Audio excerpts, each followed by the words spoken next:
વર્ણિવેશરમણીય દર્શનમ મંદહાસરુચિરાનનાંબુજં પૂજિतं સુરુનરોત્તમૈર્મુદા ધર્મનંદનમહં વિચિંતયે. असतो मा षट्गमय तमसो मा ज्योतिर्गमय मृत्युर्मा अमृतं गमयः. ओम शांति शांति शांति. अस्मद्गुरु समारंभां नाथयामून मध्यमां लक्ष्मी वल्लभ पर्यंतां वंदे गुरु परंपरा.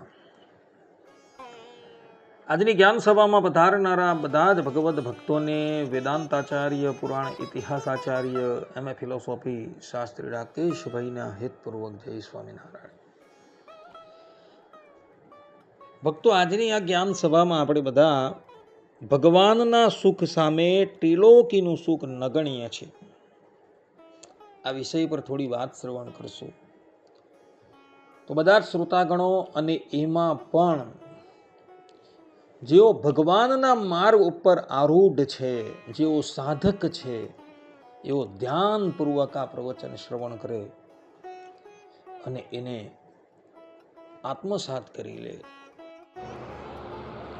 તો ભગવાન સ્વામિનારાયણ વડતાલના 19મા વચનામૃતમાં કહે છે કે ભગવાનનો ભક્ત હોય તેને તો 14 લોકના જે ભોગ સુખ છે તેને કાક વિષ્ઠા તુલ્ય જાણ્યા જોઈએ અને મન કર્મ વચને કરીને ભગવાનને, ભગવાનના ભક્તને વિશે દ્રઢ પ્રીતિ કરવી જોઈએ. ભગવાનના જે ભક્ત હોય એને ત્રિલોકીની અંદર જે પણ કોઈક સુખ છે એને કાક વિષ્ઠા તુલ્ય જાણવું જોઈએ. કારણ કે ત્રિલોકીની અંદર જે પણ કોઈક વિષય સુખ છે એ પરબ્રહ્મ પરમાત્માના આનંદની સન્મુખ લવલેશ પણ નથી. પરબ્રહ્મ પરમાત્માનો આનંદ નિત્ય તમે જ્યારે રાતના સુષુપ્તિમાં જાઓ છો ત્યારે તમને એ આનંદ આવે છે. એ આનંદ તમે લેતા હોવ છો અને વચ્ચે તમને કોઈ ખલેલ પહોંચાડે તો તમે કેવા ક્રોધાયમાન થાઓ છો. હવે એ પરમાત્મામાંથી એ જે આનંદ આવે છે એ કિંચિત છે, એના કરતા પણ કોઈ કેટલોય આનંદ જ્યારે તમે સમાધિની અંદર જાઓ અને એ ભગવાનનો અનુભવ કરો ત્યારે તમને આવે છે. તે જ પ્રમાણે ભગવાન સ્વામિનારાયણ વડતાલના 16મા વચનામૃતમાં કહે છે કે જો ભગવાનના ભજન જેવું રાજ્યને વિશે સુખ હોય તો સ્વયંભૂ મનુ આદિક જે મોટા મોટા રાજા તે સર્વે રાજ્ય મૂકીને વનમાં તપ કરવા શા સારું જાય. અને ભગવાનના ભજન જેવું સ્ત્રીને વિશે સુખ હોય તો ચિત્રકેતુ રાજા કરોડ સ્ત્રીઓને શા સારું મૂકે. અને ભગવાનના ભજનના સુખ આગળ જો 14 લોકનું જે સુખ તે તો નરક જેવું કહ્યું છે.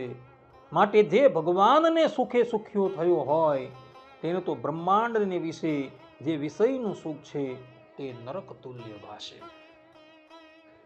આદિકાળમાં બ્રહ્માજીના માનસ પુત્ર સ્વયંભૂ મનુ થયા હતા, જેઓ આ સંપૂર્ણ પૃથ્વીના એક ચક્રી શાસક હતા.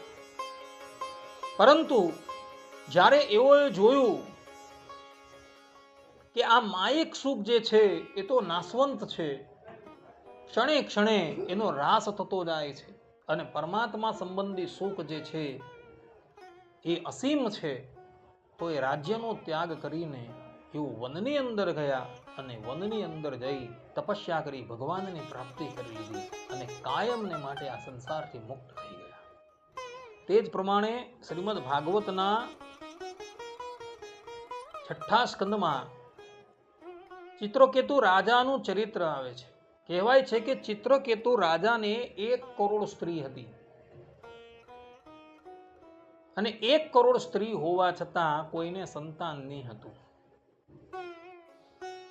ધરાતલના એવો એક છત્રી શાસક હતા, છતાં પણ એ સ્ત્રીઓના સુખ કરતા એને ભગવાનનું સુખ અધિક લાગ્યું.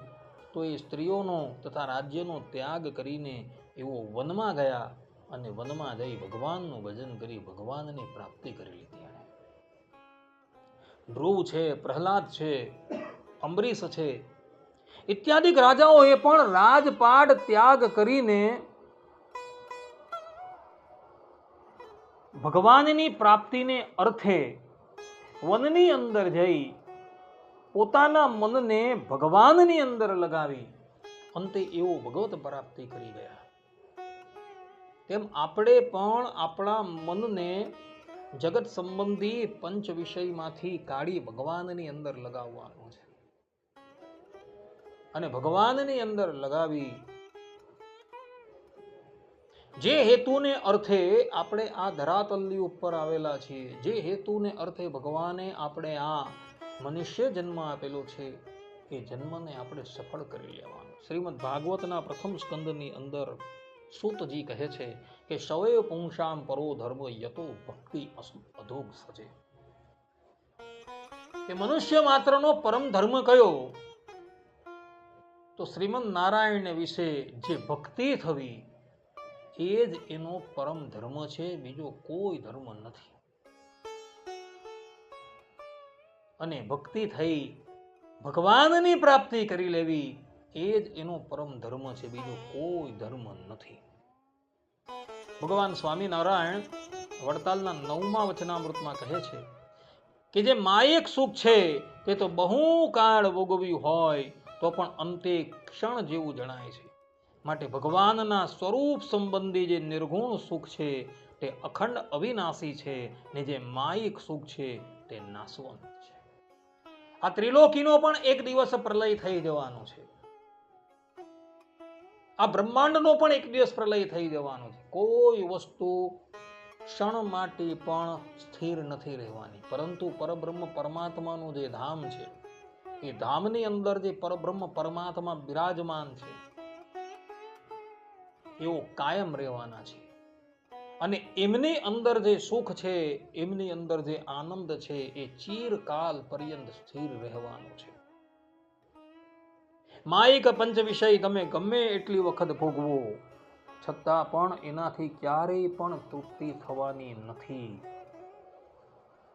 જે પ્રમાણે સળગતી આગની અંદર ઘી નાખવાથી એ આગ વધુ ને વધુ પ્રજ્વલિત થાય છે, તે જ પ્રમાણે વિષયોને ભોગવાથી ઇન્દ્રિયો ક્યારેય પણ તૃપ્ત નથી થવાની. એક વખત વિષય ભોગવવામાં આવે, પાછો એ માગે, એમ કરતા કરતા આપણા અનંત જન્મ વ્યતીત થઈ ગયા છે. પરંતુ પરબ્રહ્મ પરમાત્માને જ્યાં લગીન આપણે લોકોએ પકડા નથી ત્યાં લગીન આપણે આ જન્મ મરણના ચક્રાવાની અંદર ફરતા જ રહેશું. એટલે પરબ્રહ્મ પરમાત્માનો જે આનંદ છે, એમના સંબંધી જે સુખ છે એ નિર્ગુણ છે. એની અંદર સત્વ છે, રજ છે, તમ છે, એવા કોઈ ગુણ છે જ નહીં. ભગવાન સ્વામિનારાયણ ગદડા મધ્યના પ્રથમના વચનામૃતમાં કહે છે કે પંચ વિષય છે તે તો ભગવાનના કર્યા થકા છે. માટે ભગવાનમાં તો એથી અતિ ઝાઝું સુખ છે. શા માટે? જે શબ્દ હોય તેમાં એકલું શબ્દ સંબંધિત સુખ હોય, પણ બીજો જે 4 વિષય સંબંધી જે સુખ એ શબ્દોમાં ન હોય. એવી જ રીતે સ્પર્શમાં સ્પર્શનું જ સુખ હોય પણ બીજું ન હોય. તેમજ રૂપમાં રૂપ સંબંધિત સુખ હોય. તેમજ રસ ને ગંધ તેમાં પણ પોતપોતાના સંબંધિત સુખ હોય. પણ એક વિષયમાં પંચ વિષયનું સુખ ભેળું ન આવે. અને ભગવાનનું જે સ્વરૂપ છે તેમાં તો સર્વે સુખ ભેળા રહે છે. તે એક દર્શન કરે તો પણ તે ભક્ત પૂર્ણ કામ થાય જાય. એવી રીતે ભગવાનના સ્પર્શાદિક પણ પોતાના ભક્તને પૂર્ણ કામ કરે છે.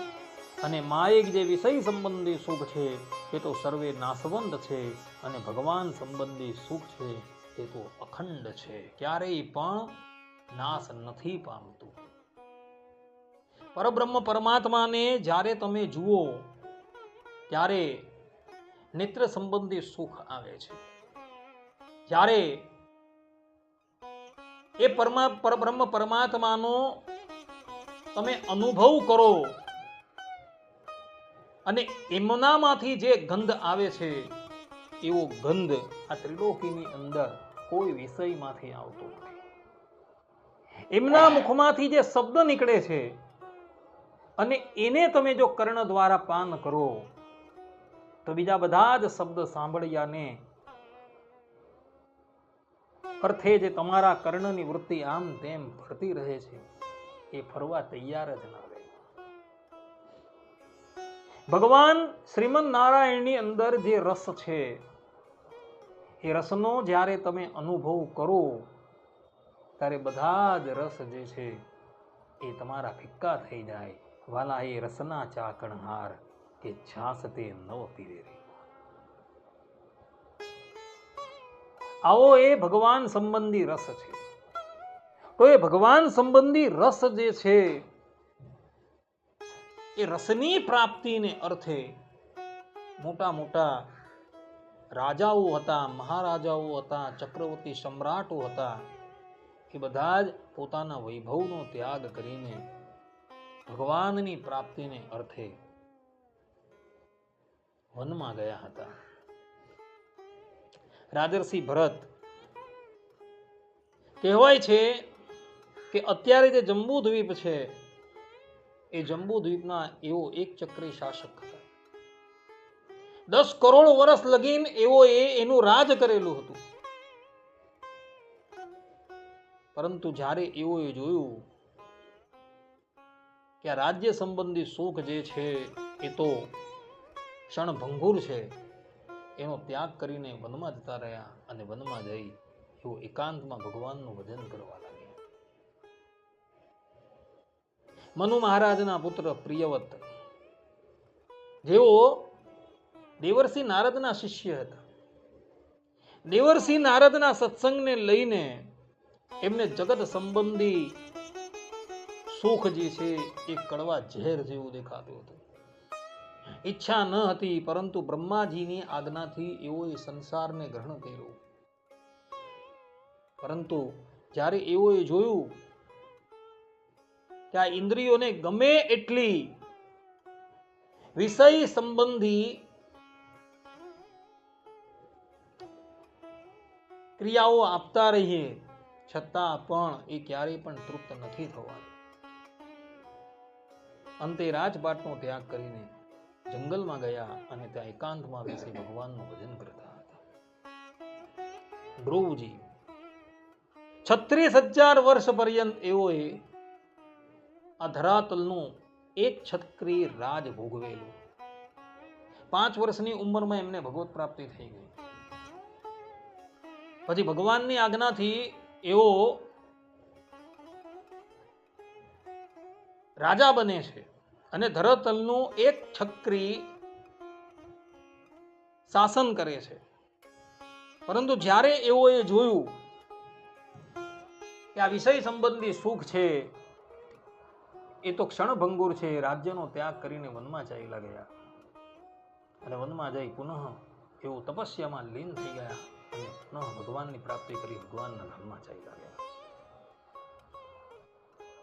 પાંડવોના પ્રપિતામાં ભરતજી કહેવાય છે કે ભરતજી જેવા ચક્રવર્તી સમ્રાટ આ ધરાતલની ઉપર કોઈ થયા નથી. જ્યાં લગીન સૂર્યનો પ્રકાશ આ પૃથ્વીને પહોંચે તે ત્યાં લગીન ભરતજીનું રાજ હતું. અંતે એઓએ પણ જોયું કે આ વિષય સંબંધી સુખ જે છે એ તો નાશવંત છે, પરમાત્મા સંબંધી સુખ અવિનાશી છે. બધી વસ્તુનો ત્યાગ કરીને ચાલ્યા ગયા. યુધિષ્ઠિર મહારાજ કહેવાય છે કે દેવરાજ ઇન્દ્રની પાસે પણ જે ઐશ્વર્ય ન હતું એટલું ઐશ્વર્ય યુધિષ્ઠિર મહારાજની પાસે હતું. પરંતુ એઓનું મન ભગવાન શ્રી કૃષ્ણના ચરણારવિંદર સિવાય કશે જતું જ ન હતું. ત્રિલોકીની અદ્વિતીય સુંદરી દ્રૌપદી એની પત્ની હતી, છતાં પણ એનું મન દ્રૌપદીમાં પણ આસક્ત થતું ન હતું. એટલું ભગવાનની અંદર આસક્ત થતું હતું. જ્યારે એણે જોયું કે મારા ભગવાન આ ધરાતલનો ત્યાગ કરીને પોતાના ધામમાં ચાલ્યા ગયા છે. એક ક્ષણની અંદર એમણે બધી જ વસ્તુનો ત્યાગ કરી દીધો અને તેઓ હિમાલય પર ચાલ્યા ગયા અને ત્યાં તપસ્યા કરી ભગવાનની પ્રાપ્તિ કરી લીધી. આવા તો કેટલાય દ્રષ્ટાંતો કે જેને જોતા આપણે લોકોને એ વાતની ખબર પડે કે પરબ્રહ્મ પરમાત્માની પ્રાપ્તિને અર્થે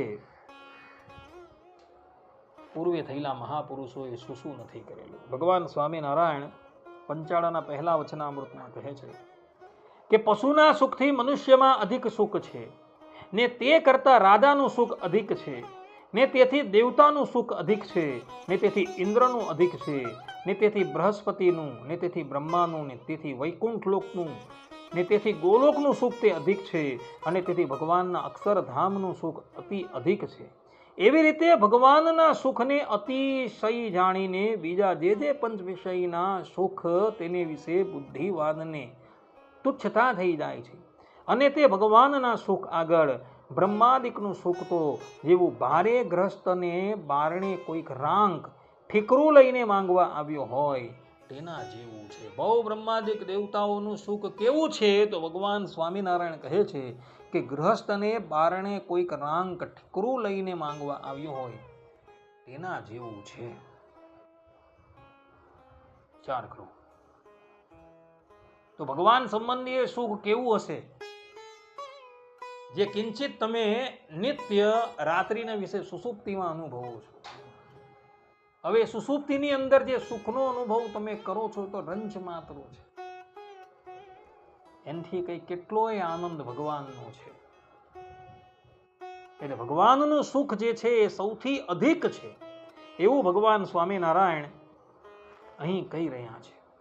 અને એવા સુખની પ્રાપ્તિને અર્થે મોટા મોટા ચક્રવર્તી સમ્રાટો પોતાના સમસ્ત ઐશ્વર્યનો ત્યાગ કરીને ભગવાનનું ભજન કરતા હતા. ઇતર સંપ્રદાયમાં રત્નાવલી નામની એક મહારાણી એઓએ પણ જગત સંબંધી પંચ વિષયને ઠોકર મારીને ભગવાનને હૃદય લગાવેલા હતા. વાત એવી હતી કે આમેરના રાજા માનસિંહના નાના ભાઈ માધોસિંહજી હતા, જેની એક રાણી હતી જે રાણીનું નામ હતું રત્નાવલી. હવે આ રત્નાવલીની જે દાસી હતી ને એ શ્રીમદ નારાયણની આશ્રિત હતી, અર્થાત કે ભગવાનની ભક્ત હતી. અને જ્યારે એ કોઈ પણ સેવા કરે ને ત્યારે ઉચ્ચ સ્વરે હા શ્રી વૃંદાવન વિહારીલાલ, હા નવલ કિશોર, હા દામોદર, હા શ્રીમદ નારાયણ એવું બોલતી રહે. અને એનો ધ્વનિ આ રત્નાવલીના કાનની અંદર ગુંજતો રહે. એક દિવસ એ રાણીએ પેલી દાસીને પૂછ્યું કે તું વારંવાર શું બોલ્યા કરે છે, કોનું નામ લીધા કરે છે? કારણ કે રાણીને આજ સુધી એટલી પણ ખબર ન હતી કે આ વૃંદાવન વિહારી કોણ કહેવાય, નવલ કિશોર કોણ કહેવાય, શ્રીમદ નારાયણ કોણ કહેવાય. કારણ કે અખંડ રાજ્ય સંબંધી સુખની અંદર એટલા બધા રચ્યા બચ્યા રહેતા હતા કે એને ભગવાન કોણ છે એ વિશે પણ કાંઈ ખબર હતી નહીં. આ પ્રમાણે જ્યારે રાણીએ દાસીને પૂછ્યું એટલે દાસી જે છે એ અતિશય વિહવળ થઈ ગઈ અને તેના નેત્રની અંદર અશ્રુ આવી ગયા. જ્યારે સાધકનો પ્રેમ હૃદયની અંદર અતિશય વૃદ્ધિ પામે ને ત્યારે એનો પ્રેમ નેત્ર દ્વારા બહાર નીકળી આવતો હોય છે. કોઈ ફેરી એના રૂવાડાઓ જે છે એ ખડા થઈ જતા હોય છે. એ પ્રેમની નિશાની કહેવાય છે. દાસીનો પણ પ્રેમ ભગવાન વિશે અદ્વિતીય હતો. રાણીએ જ્યારે વૃંદાવન વિહારી વિશે, નવલ કિશોર વિશે પૂછ્યું એટલે એની દશા આવી થઈ ગઈ. હવે દાસીની જ્યારે આવી દશા થઈ એટલે રાણીની પણ દશા એવી થઈ ગઈ. થોડી વાર પછી દાસી સ્વસ્થ ચિત્ત થઈ એટલે એ ઉત્તર આપતા બોલી કે મહારાણીજી, તમે એ વાતને પૂછશો નહીં. તમે દિવસ રાત રાજ સુખને ભોગવી રહ્યા છો અને અમારી જે આ દશા થઈ છે એ તો મારા એક પ્રેમી સંતની કૃપાથી મને થયેલી છે. એક પ્રેમી સંતે મારા પર કૃપા કરેલી હતી એટલે જ્યારે હું ભગવાનના નામનું ઉચ્ચારણ કરું છું ત્યારે મારું આખું શરીર જે છે એ રોમાંચિત થઈ જાય છે. આ પ્રમાણે જ્યારે દાસીએ કહ્યું એટલે રાણીની ઉત્કંઠા અતિશય વૃદ્ધિ પામી અને એણે પુનઃ દાસીને ભગવાન સંબંધી પ્રશ્ન કર્યો. એટલે પેલી દાસીએ એને વ્રજધામના જે રસિક સંતો હતા એના કેટલા ચરિત્રો સંભળાવ્યા અને ચરિત્ર સાંભળવાથી રાણીને અતિશય આનંદ થયો. પછી તો પેલી રાણીએ પેલી દાસીને જ પોતાના ગુરુ બનાવી દીધા અને એને ઉચ્ચ સિંહાસન પર બિરાજમાન કરી અને પોતે નીચે બેસી નિત્ય એ દાસીના મુખ થકી ભગવાનની કથા વાર્તા સાંભળતી હતી. જ્યારે કોઈક વ્યક્તિ પાસેથી તમે જ્ઞાન લેવ, ચાહે એ સામાન્યમાં સામાન્ય વ્યક્તિ કેમ ન હોય, તમારે એની પાસે નમ્ર થઈને જવું પડે. ઉપનિષદમાં કહ્યું છે, તદ વિજ્ઞાનાર્થમ સ ગુરુમ એવ અભિગચ્છેત સમિત પાણે શ્રોત્રિયમ બ્રહ્મનિષ્ઠમ. કે પરબ્રહ્મ પરમાત્માનું જ્ઞાન મેળવવાને અર્થે હાથમાં ભેટને લઈને જે શ્રોત્રિય અને બ્રહ્મનિષ્ઠ હોય તેના શરણમાં જવું.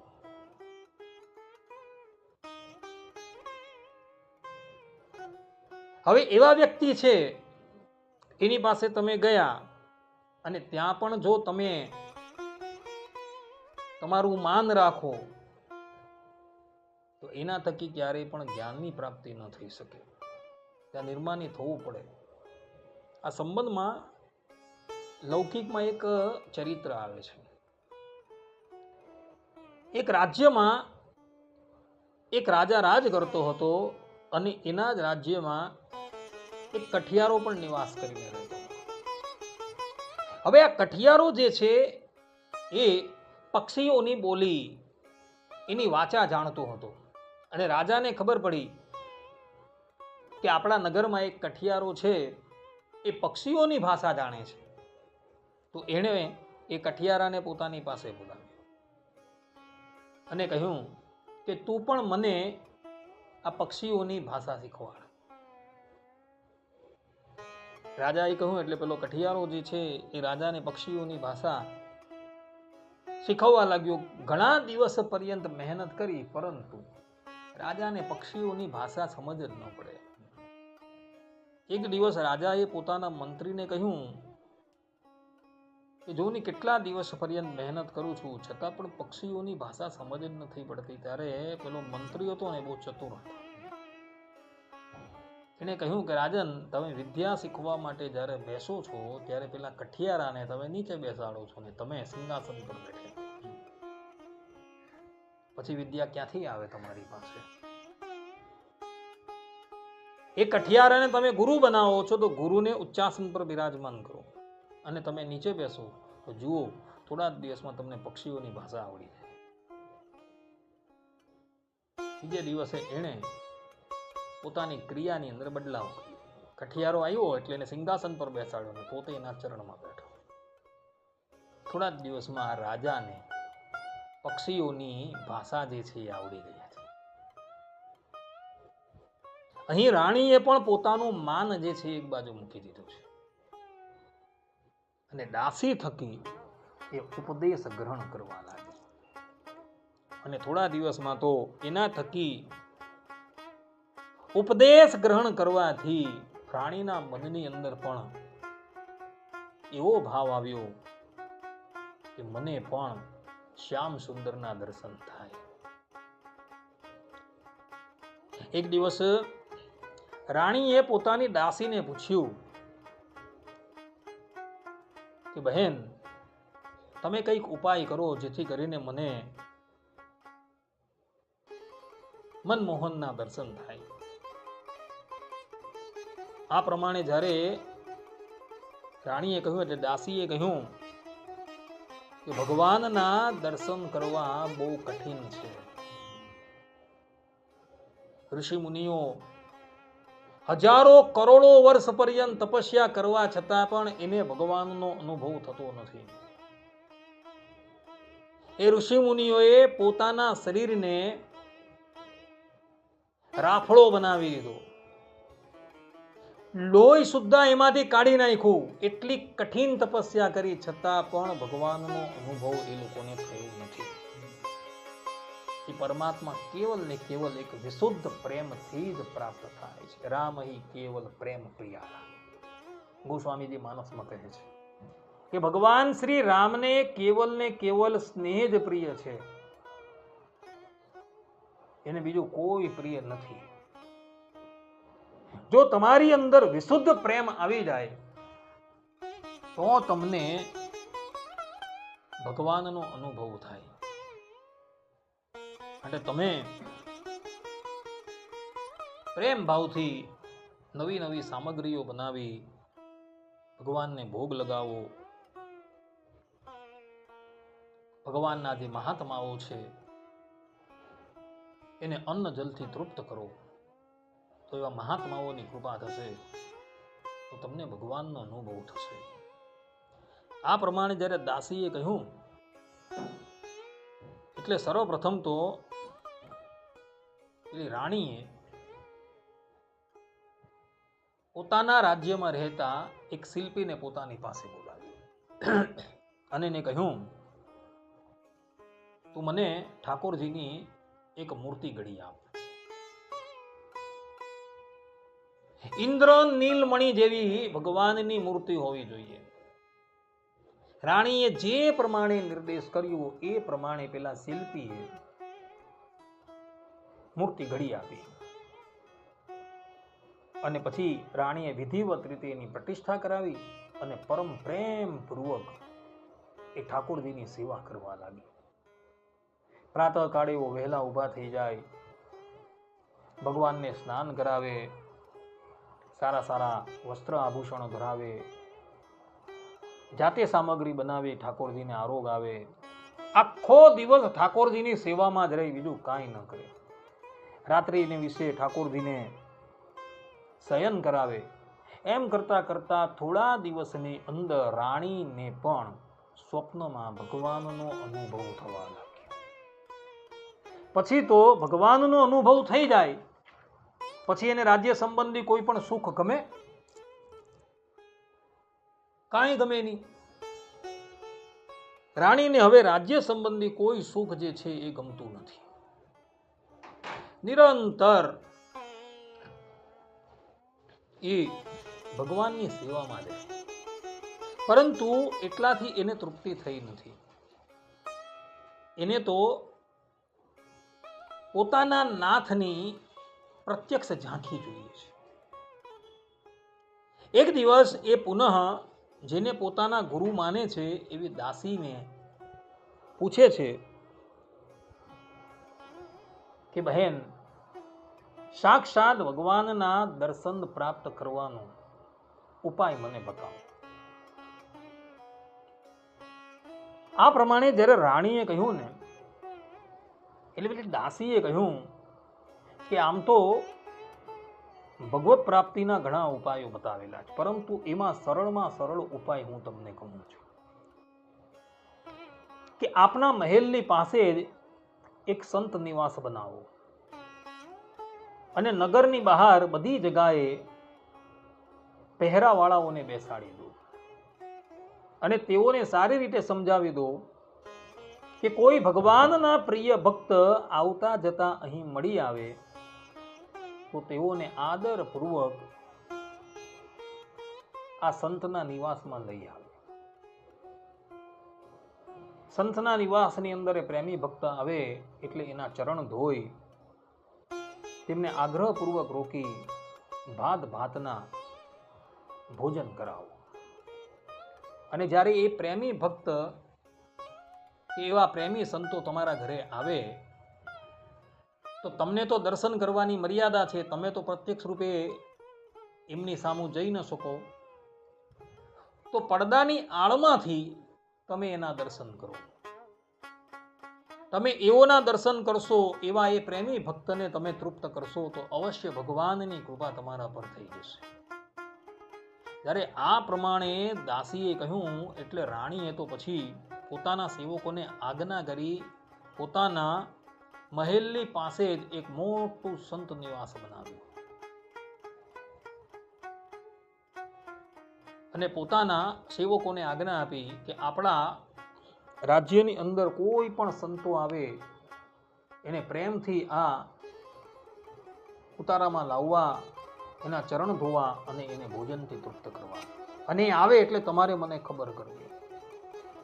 પછી તો સંતોના ધાડાના ધાડા આ સંત નિવાસમાં આવવા લાગ્યા. રાણીને તો કોઈ વાતની કમી ન હતી. વિવિધ પ્રકારના પકવાનો બનાવી એ સંતોને તૃપ્ત કરવા લાગ્યા. અને જ્યારે પ્રેમી સંતો આવે ત્યારે રાણી પડદાની આળમાંથી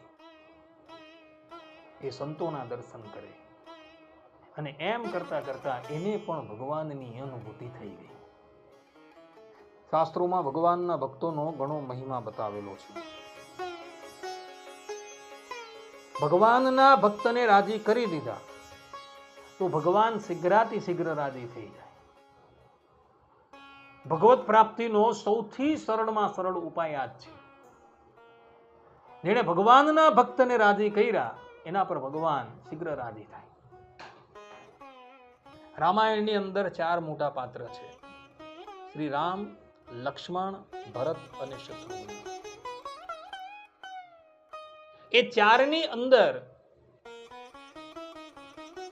સર્વશ્રેષ્ઠ ધર્મ કોનો છે ખબર છે? શત્રુઘ્નનો. કેમ?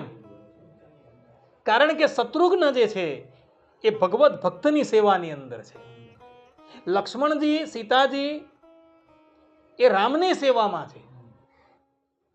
ભરતજી રામની સેવામાં છે, પરંતુ શત્રુઘ્ન ભરતજીની સેવામાં છે.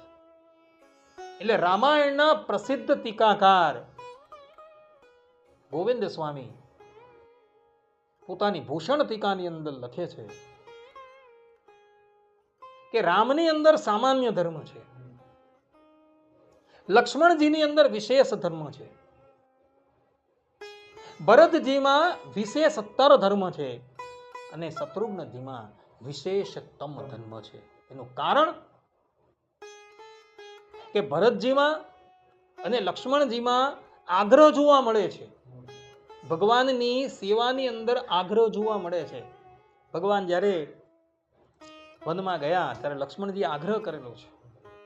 ભરતજી ભગવાન શ્રી રામ વનમાં ગયા એટલે એમને પાછા લેવા માટે વનમાં ગયા, આગ્રહ જોવા મળે છે. જ્યારે શત્રુઘ્નની સેવાની અંદર એવું જોવા મળતું નથી. ભરતજી પોતાના મોસાળ ગયા તો એને આગ્રહ નથી કર્યો, એની જાતે જ ચાલી નીકળ્યા છે. ચાલો, એટલે પરમ ભાગવતની સેવામાં છે એટલે એનો ધર્મ જે છે એ સર્વશ્રેષ્ઠ ધર્મ છે.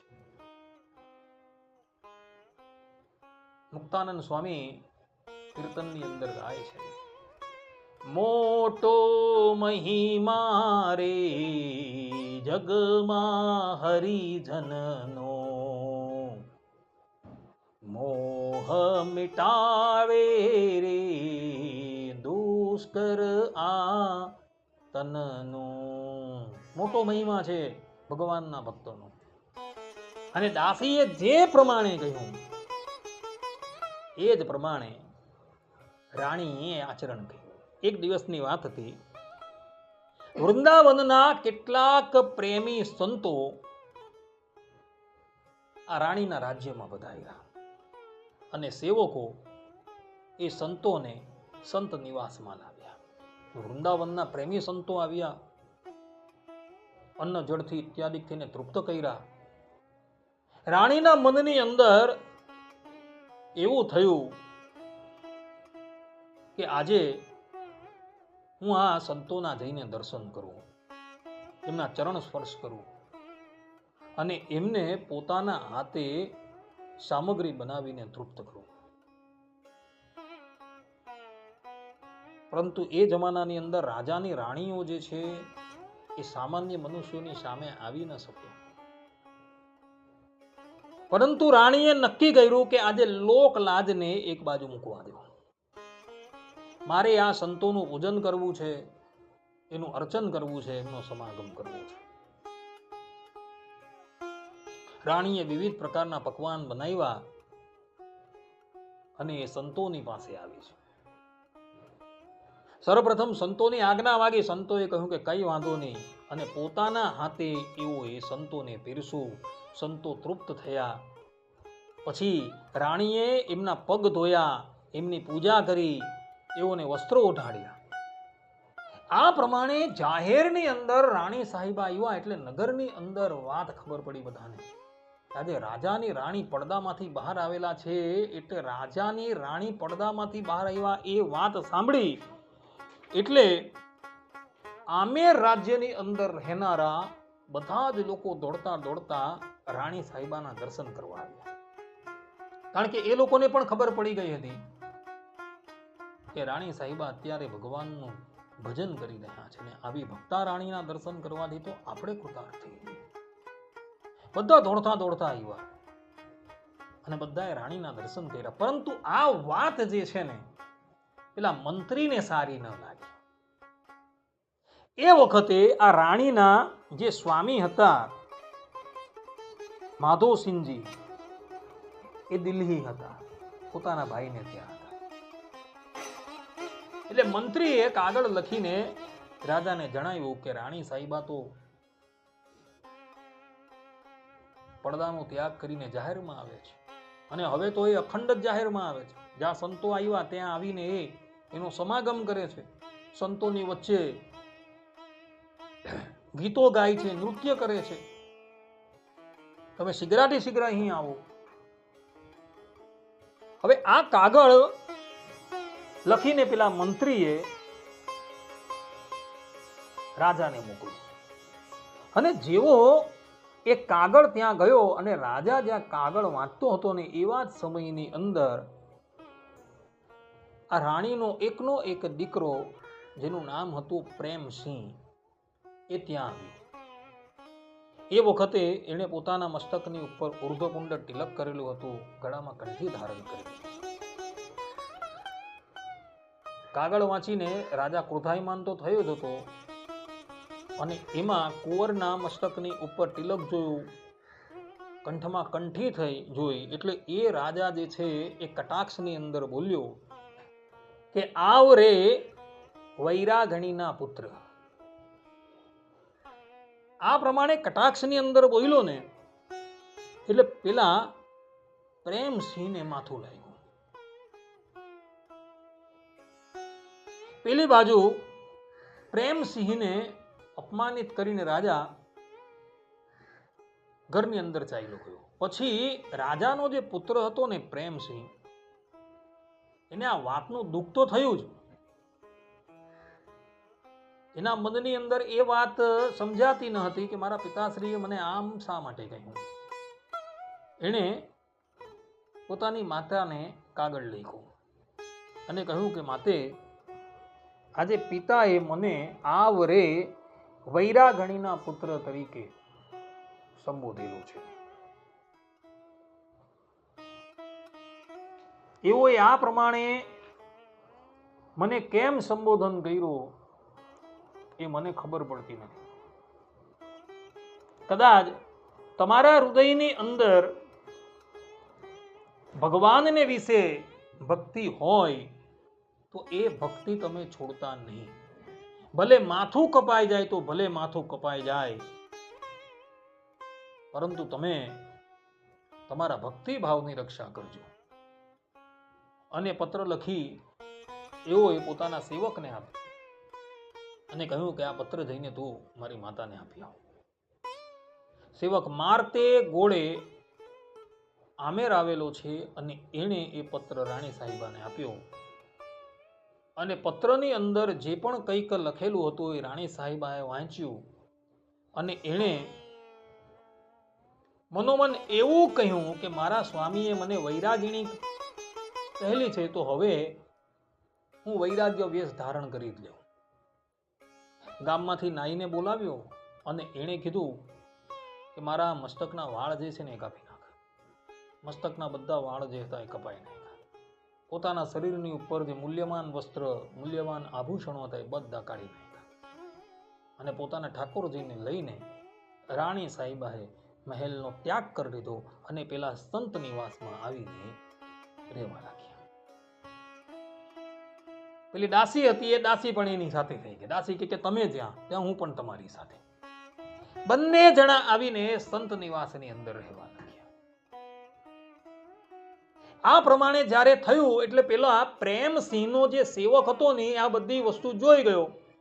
એટલે એણે જઈને પ્રેમસિંહને વાત કરી કે આવું થયું કે તમારી માતાએ ભગવાનને અર્થે રાજપાટનો ત્યાગ કરી દીધો અને એ સંત નિવાસમાં જઈ રહે છે.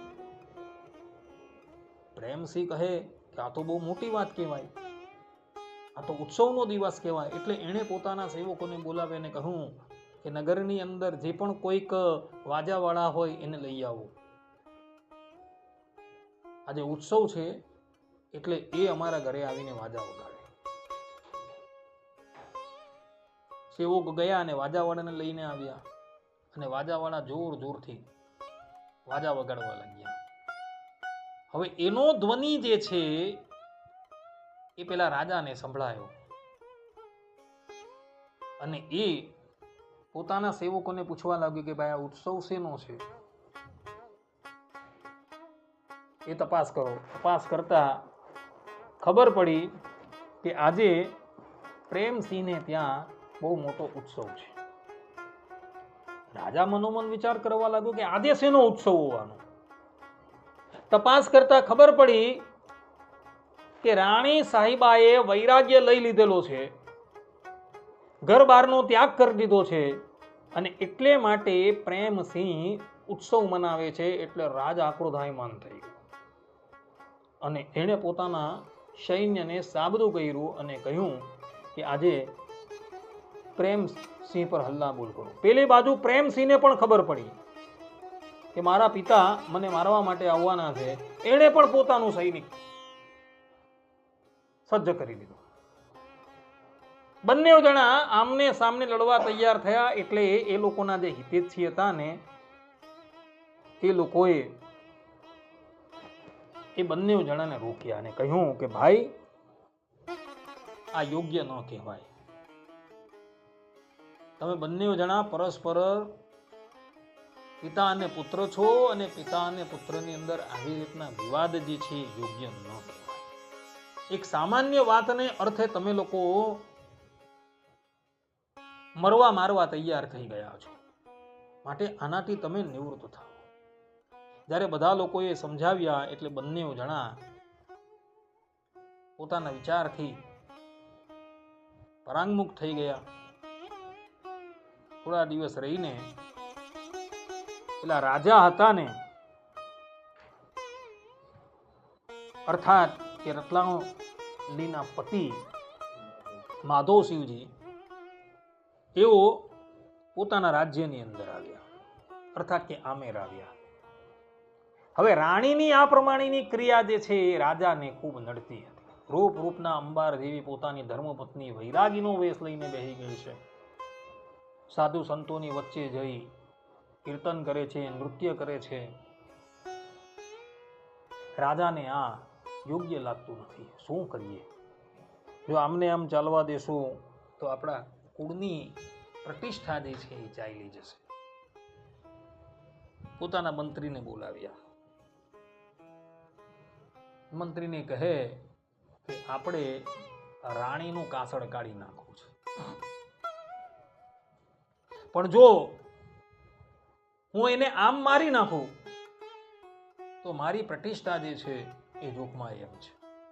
અમે ક્ષત્રિય છીએ અને ક્ષત્રિય થઈને સ્ત્રીની હત્યા કરીએ એ તો યોગ્ય ન કહેવાય, ક્ષત્રિય ધર્મથી વિરુદ્ધ કહેવાય.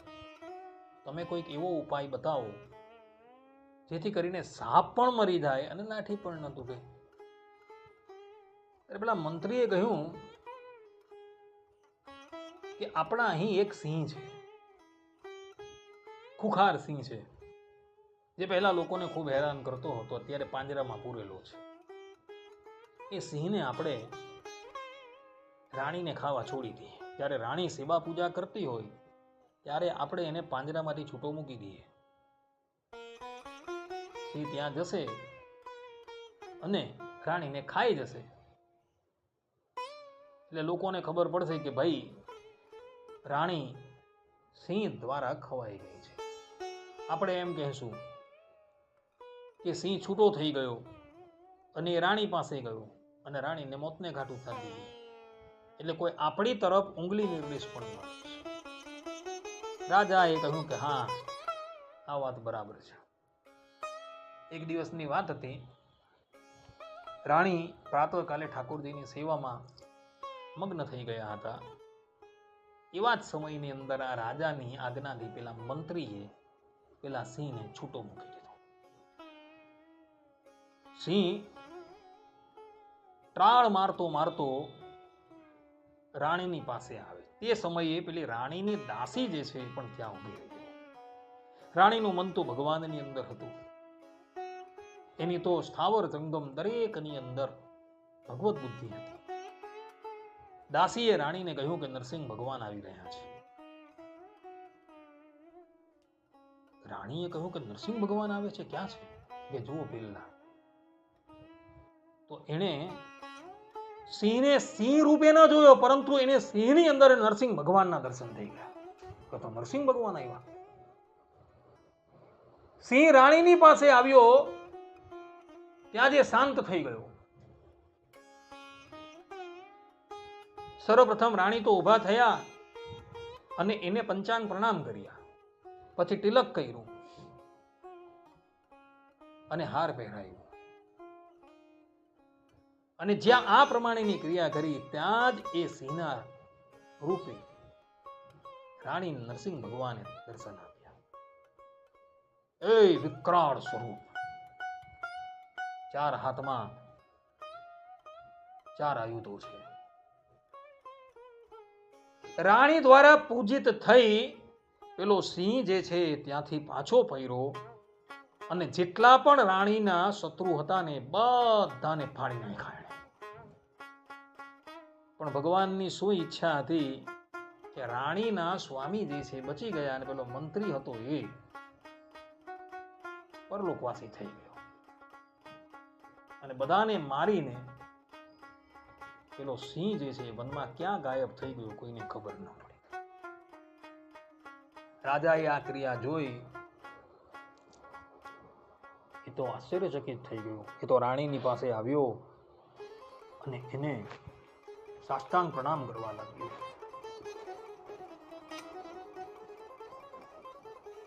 અને કહ્યું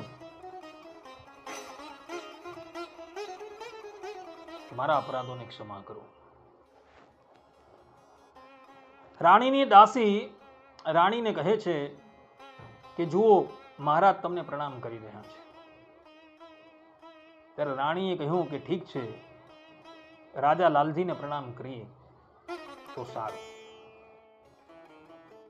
એટલે રાણી પુનઃ ભગવાનની સેવાની અંદર લીન થઈ ગયા. દાસીએ કહ્યું કે તમે એક વખત રાજાની સામે જુઓ. એટલે રાણી બોલે છે કે આ આંખો કેવલ ને કેવલ ભગવાન તરફ લાગેલી છે. એ હવે બીજી કોઈ વસ્તુ જોવા તૈયાર નથી. એટલે રાજા કહે કે આ સંપૂર્ણ રાજ્ય છે, ધન છે, એ બધું તમારું જ છે. તમે તેનો સ્વીકાર કરો અને એની સેવામાં લઈ લો. પરંતુ રાણીને હવે પતિની સંપત્તિની અંદર પણ લોભ હતો નહીં. અને રાજા પ્રત્યે બોલી કે સ્વામી, એ રાજ્ય સુખ આપ ભોગવો. મારી સંપત્તિ અને મારું સુખ તો કેવલ ને કેવલ મારા લાલજી છે. મારે હવે બીજું કાંઈ જોઈતું નથી. આ પ્રમાણે જ્યારે રાણીએ કહ્યું એટલે રાજા જે છે એને પ્રણામ કરીને ત્યાંથી વિદાય થયા. એક સમયની વાત હતી. રાજા માનસિંહ અને માધવસિંહ એ બંને ભાઈઓ કાબુલની લડાઈમાં વિજય પ્રાપ્ત કરીને પાછા આવતા હતા અને એક નદીમાં નૌકા પર યાત્રા કરી રહ્યા હતા. દૈવવશાત શું થયું કે અચાનક એ નાવ જે છે એ નદીના મધ્ય ભાગમાં આવીને ડૂબવા લાગી.